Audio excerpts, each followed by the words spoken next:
Me again. Welcome back. Hey, campers, listen. All y'all should be done with chapter 4. And I'm sorry about the lighting in here, but it's very, very late. Okay, listen. Uh, you should all be done with chapter 4. Okay, that cutoff was Saturday. Dang, yeah. So this is the way it's going to work. Chapter 5 is upon us now. Chapter 5, and I'm super excited about it. Chapter 5, we're going to go through really quickly. By the time Thursday hits, we'll take a quiz test thingy on Chapter 5. Chapter 5 is about nonverbals. I know I just spent a couple of days talking about the importance of words, how powerful words were. Words, words, words, words. Man, that's all it's been for the last few days. Now, I'm here to tell you that nonverbals are so much more important in our communication. They really are. As a matter of fact, when you watch that movie, the Secrets of Body Language, and I strongly suggest you watch it again if you want. It's so entertaining, but it'll teach you a lot too. Listen, when you watch that movie, History Channel, by the way, documentary, 150 minutes, The Secrets of Body Language, the first thing that movie said was that 93% of our communication is done non-verbally. 93%. Yep, words are important. Words, ow, God dang it. Words are Words are powerful. They really are. All right? But 93% of our communication endeavor is nonverbal communication. It's a true story. And we're going to try and drive that home in chapter 5. All right, so let's get rocking and rolling. First of all, the movie also chatted. The very first thing that they did was show this striding contest between Vladimir Putin and George W. Mr. Bush and Putin like strolling down, and Putin, man, I tell you what, he had this sort of like this swagger to him, and George W. had this powerful walk. Posture is going to be important later on. Make sure you understand that. The movie also showed us the concept of getting the upper hand in a handshake, and really, quite frankly, where that came from. The movie showed us a lot, I think. One of the most important things, at least in my head, in that film, was that the officer that was killed, unfortunately shot, was not reading the body language of the perp before he was killed. And here's the deal. The other officer in that video suggested that the most important thing as far as training of police officers was training in recognizing nonverbal communication, including but not limited to body language. All right, so there's that. Man, I tell you what, there were some other wonderful moments as far as study of nonverbals in that film.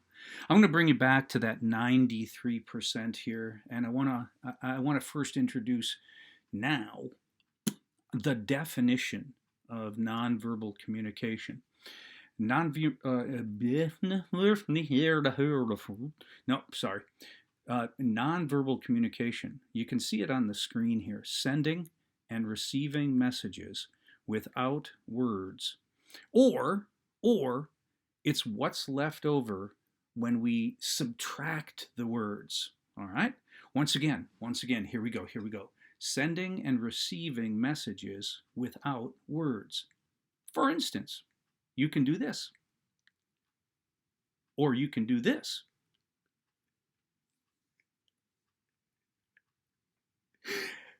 Or it's what's left over when we subtract the words.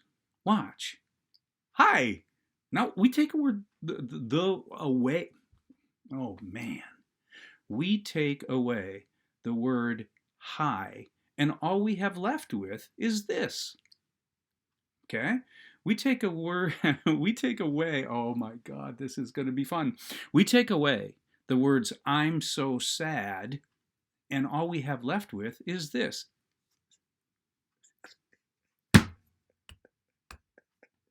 No, that's a little over dramatic. I'm really not that sad. Okay, so sending and receiving messages without the use of words or what's left over after we take those words away. Now that's really important. Okay, it's really important.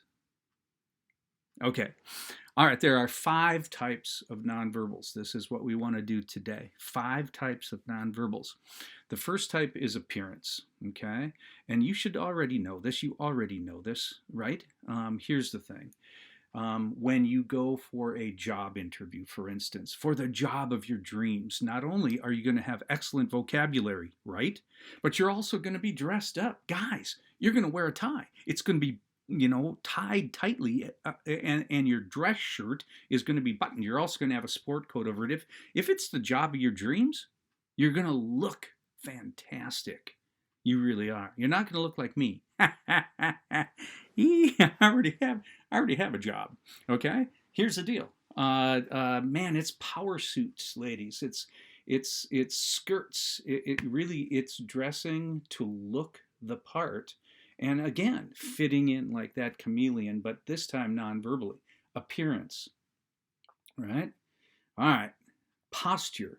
We've talked about this, for months in my class.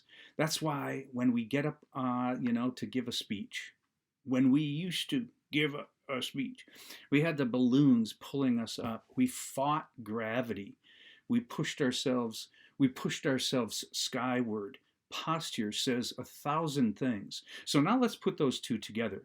When you walk into that job interview for the job of your dreams, you are dressed. You're clean shaven, or your beard is trimmed. Trust me when I say it. All right.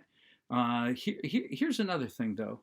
So what? You could be dressed to the nines, and still fail on account of that posture, right? You slink down, you let gravity win, you pull yourself down into the chair, all right? And really, quite frankly, appearance plus posture, the first 2 on the list of the 5 types. That's important. 5 types of nonverbals. Take a look at the third one, face. Man, I tell you what, I'm not even joking. The face says 1,000 words before you ever start talking.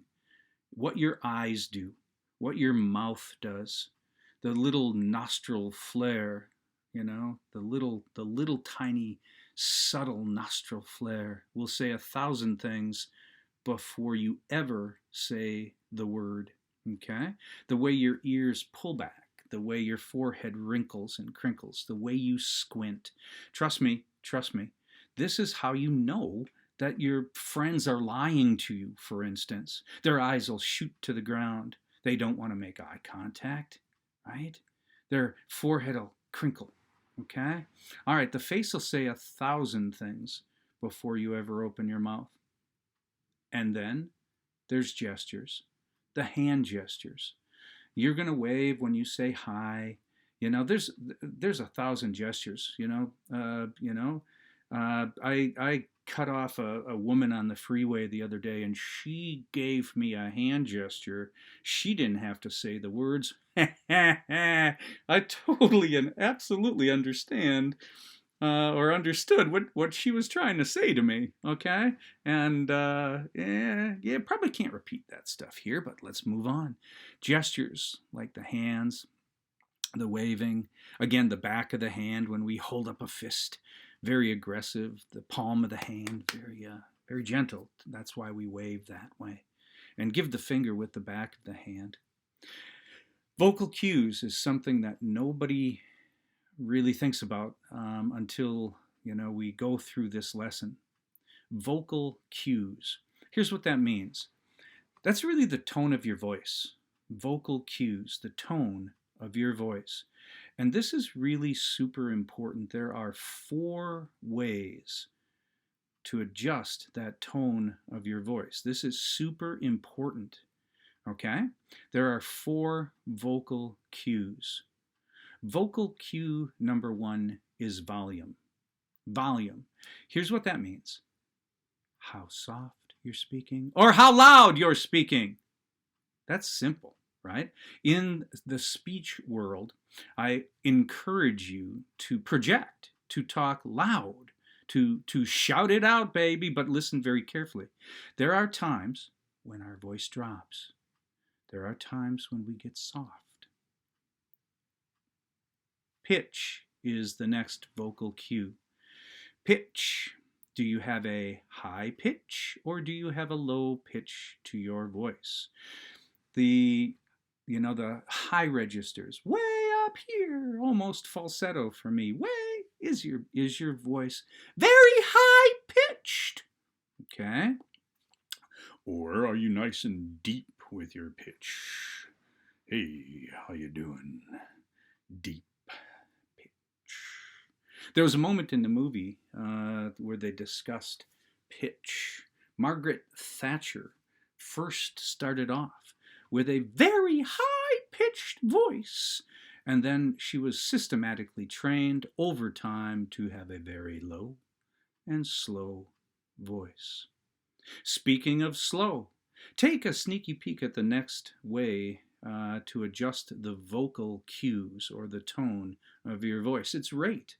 When you talk faster, maybe it indicates excitement, and when you slow down, there may be some importance to that moment. So rate means how fast or slow you go. Inflection. Inflection can be most oft heard at the ends of sentences, but inflection can be heard in the middle of sentences too. But listen, I'm gonna show you that inflection just means the energy that you put onto certain sounds, especially at the ends of the sentence. If the energy goes up, the inflection goes up. If the energy comes down, the inflection comes down. And it'll change the meaning of the whole sentence, trust me. Questions, for instance, the inflection goes up at the end of a question. Okay? All right? The inflection goes up, right? Have you ever noticed how when people are talking at the end of their question, it goes up? Question mark, right? Put that question mark right there. Hey, how many do you want? Question mark at the end, question mark. Do you want to go to the store with me? Question mark, the inflection going up, okay? And when the inflection comes down, often at a period, as an end mark, okay, we know that it's a statement and not a question. Volume, loud or soft. Pitch, high or low. Rate, fast or slow. Inflection, the energy goes up or the energy comes down. There was a weird deal. There was a weird deal about, I don't know, maybe 7 years ago or 10 years ago. Came from California, as far as inflection is concerned. It's called valley speak. Everybody sounded like a valley girl, and everything was a question, and everything ended with that upper inflection, and it went, it just drove us all crazy for a while. Everything went up. You can do that when you say, is it time for lunch? Right? But everything is a question, It's time for lunch. What did, I brought a sandwich. Like, did you or didn't you? All right, so there's that. And you know what? With the vocal cues, you can change the meaning of the word. Now, this is super important. You can change the whole meaning of the word. Let's just take one word. Let's take the word really. Just really. Really, okay? You can change the meaning just by changing the volume, pitch, rate, and inflection. Listen. If somebody goes, really, okay, it probably means something completely different than really? The first one might mean, I'm really angry with you. I'm mad. The second one, really? Excitement. Excitement. You can do the same thing with sentences. Okay, listen. Let's go back to Tony and Tina. Because why not? Because I like Tony and Tina. Let's go back to Tony and Tina. Let's take the simple sentence. I don't want to go to the dance with you. I don't want to go to the dance with you. Okay. All right. Listen very carefully. I'm just going to change the volume, the pitch, the rate, and the inflection all through that sentence to make it mean at least 3 different things. Listen, listen, listen. I don't want to go to the dance with you. Okay, what does that mean? Okay, well, it means everything that any girl ever said to me in high school. It means, Joswiak, not if you were the last man on earth. No, no, no. Okay, how about this one? How about this one? How about this one? I don't want to go to the dance with you. Now, what does that mean? I don't want to go to the dance with you. Yeah, it means I don't want to go to the dance with you, but I sure know who does. Okay, how about this one? How about this one? I don't want to go to the dance with you.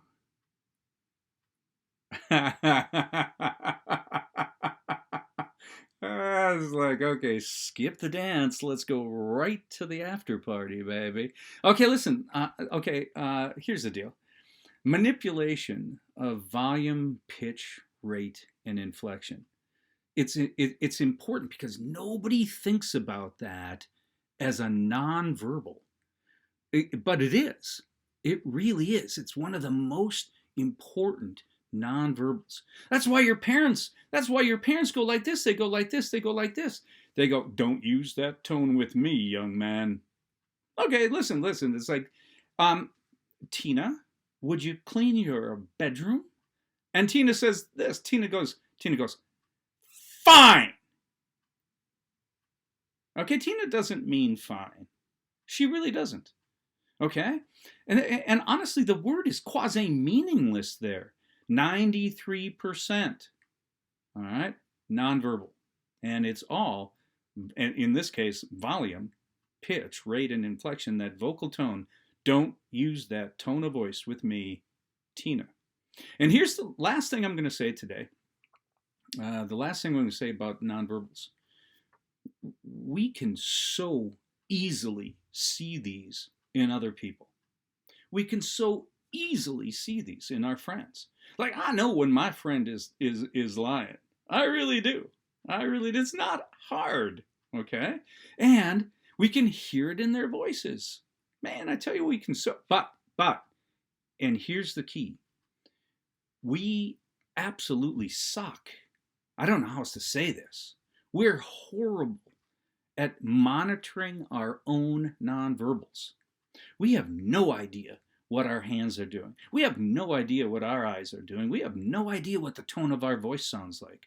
And that's why we get caught all the time. Man, I tell you what, we suck at monitoring our own nonverbals. Keep that in mind. It comes up in the next lesson. Campers, I like to keep these between 10 and 20. So I'm going to sign off for the night. And you're going to see this. You're going to see this bright and early on Monday morning. I'll post her up, and we'll get going on Chapter 5, Nonverbals. Keep the smile, all that happy crap.